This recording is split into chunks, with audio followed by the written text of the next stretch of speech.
Selamat pagi anak-anak Tuhan yang diberkati Tuhan.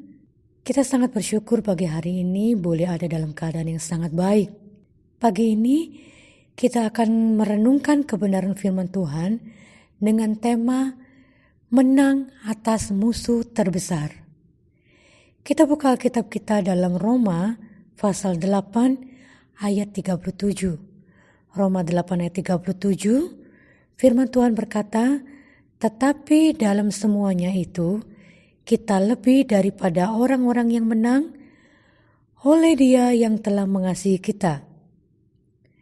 Saudaraku, ayat ini mengandung suatu kepastian atau janji bahwa karena Tuhan mengasihi kita, maka dalam segala perkara yang kita hadapi, Dia berjanji akan terus menjadikan kita lebih daripada pemenang. Kita mungkin sering mendengar bahwa musuh terbesar manusia adalah dirinya sendiri. Dan ini adalah fakta atau benar. Ada beberapa kali pengalaman saudara hadapi, bagaimana saudara kalah, saudara tidak dapat menaklukkan keinginan-keinginan diri sendiri yang sering kali bertentangan dengan kehendak Tuhan, bahkan menjadi berdosa kepada Tuhan.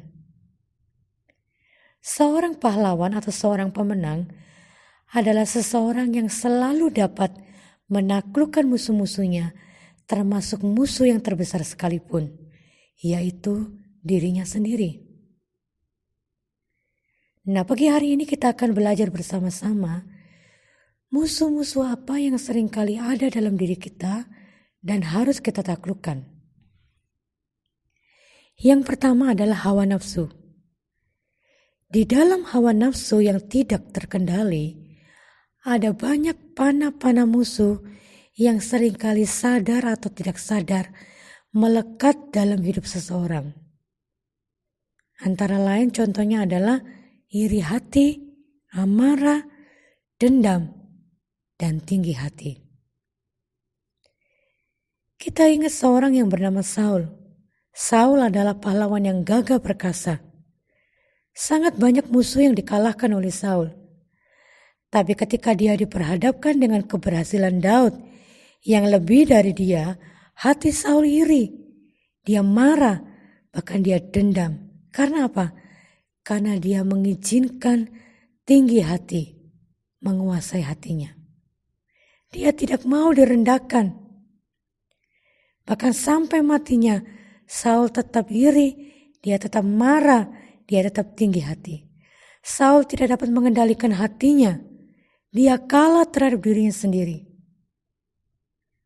Bahkan pada akhirnya dia membunuh dirinya sendiri. Kenapa? Karena dia gengsi kalau harus mati di tangan musuh. Sehingga dia pikir lebih baik dia bunuh dirinya sendiri. Saudara, jangan anggap sepele rasa iri, amarah, atau dendam, atau tinggi hati. Jangan kita anggap sepele itu. Kita harus bisa lawan, bahkan taklukkan, bahkan lenyapkan, agar kita dapat menjadi orang-orang yang lebih daripada pemenang atas hawa nafsu kita. Yang kedua, musuh yang kedua yang seringkali ada dalam diri kita adalah pikiran negatif. 1 Samuel 18 ayat yang ke-8. 1 Samuel 18 ayat yang ke-8. Firman Tuhan katakan, lalu bangkitlah amarah Saul dengan sangat, dan perkataan itu menyebalkan hatinya, sebab pikirnya kepada Daud diperhitungkan mereka berlaksa-laksa, tetapi kepadaku diperhitungkannya beribu-ribu. Akhir-akhirnya jabatan raja itu pun jatuh kepadanya. Nah, pikiran yang negatif, ya, Saul izinkan ada pikiran negatif masuk di dalam pikirannya. Dan dari pikiran yang negatif itu muncul hawa nafsu jahat yang sudah kita bahas tadi sebelumnya. Muncul iri hati, muncul marah, dendam, dan lain sebagainya. Saudara, contoh lain tentang pikiran yang negatif ada di dalam Yakobus 2 ayat yang keempat. Yakobus 2 ayat yang keempat, firman Tuhan katakan, bukankah kamu telah membuat perbedaan di dalam hatimu dan bertindak sebagai hakim dengan pikiran yang jahat. Kalau kita membaca ayat sebelumnya di dalam Yakobus pasal 2 ayat 1-3, di situ dijelaskan bahwa ketika seseorang mulai membeda-bedakan status antara si kaya dengan si miskin, ya, ada kebiasaan membeda-bedakan orang, ya, itu termasuk di dalamnya suka menghakimi. Firman Tuhan katakan itu termasuk pikiran yang negatif. Dan itu adalah salah satu musuh yang harus kita taklukkan di dalam diri kita. Jangan izinkan di dalam pikiran kita, ya, ada kebiasaan membeda-bedakan status orang. Jangan izinkan di dalam pikiran kita ada kebiasaan suka menghakimi.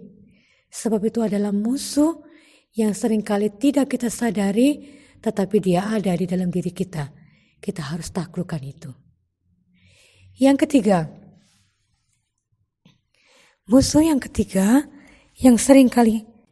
yang seringkali ada di dalam diri kita, yaitu kebiasaan buruk.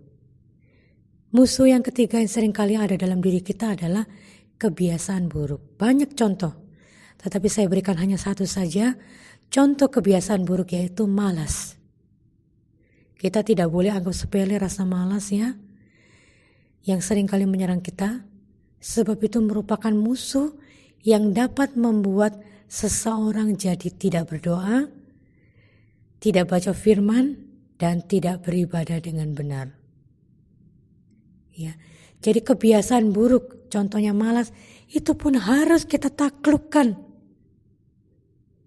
Dalam segala hal kita harus menang, termasuk menang melawan musuh-musuh terbesar yang ada dalam diri kita. Nah, setelah kita menyadari hal ini, ya, bahwa ada tiga contoh tentang musuh terbesar yang seringkali menyerang kita, dan kita telah menyadari hal itu, mari mulai saat ini kita melawan, kita menaklukkan musuh-musuh terbesar yang ada dalam diri kita itu. Kita andalkan Roh Kudus untuk memimpin kita, memimpin peperangan kita, agar kita dapat menjadi orang-orang yang lebih daripada pemenang dalam segala perkara. Nah, apakah hadiah yang Tuhan berikan pada orang-orang yang menang? Kita baca ada hadiah yang sudah menanti kita di dalam Wahyu 3 ayat yang kelima. Wahyu 3 ayat yang kelima. Barang siapa menang, ia akan dikenakan pakaian putih yang demikian. Aku tidak akan menghapus namanya dari kitab kehidupan, melainkan aku akan mengaku namanya di hadapan Bapa-Ku dan di hadapan para malaikatnya. Ada upah, ada hadiah yang Tuhan berikan bagi orang-orang yang menang sampai akhir, yaitu pakaian putih, ya, yang akan diberikan bagi orang-orang yang menang, dan nama orang-orang yang menang, ya, nama kita yang menang tidak akan pernah dihapus dari kitab kehidupan. Bahkan bahkan Tuhan akan mengakui nama kita di hadapan Bapa di surga. Orang-orang yang menang adalah orang-orang yang layak masuk dalam kerajaan surga. Hidup senang, hidup kekal bersama dengan Tuhan dan Bapa di surga sampai selama-lamanya. Oleh sebab itu saudaraku yang dikasihi oleh Tuhan, mari kita terus berperang dengan mengandalkan Tuhan. Melawan musuh-musuh kita, ya, terutama musuh yang terbesar yang ada dalam diri kita, supaya berkat-berkat, ya, berkat-berkat dari surga bisa kita nikmati saat ini sampai di kekekalan nanti. Tuhan Yesus memberkati kita semuanya. Mari kita bersama-sama berdoa. Kami mengucap syukur dan terima kasih kepada Tuhan pada pagi hari ini, sebab firman Tuhan sudah mengingatkan kami kembali bahwa ada janji Tuhan dalam segala perkara. Kami akan terus menjadi umat yang lebih daripada pemenang. Dan Tuhan tolong kami Roh Kudus tolong kami, supaya kami dapat menjadi pelaku-pelaku firman-Mu, agar dalam segala perkara Roh Kudus memampukan kami untuk kami boleh berperang dengan mengandalkan Tuhan, dan kami boleh menjadi umat yang lebih daripada pemenang.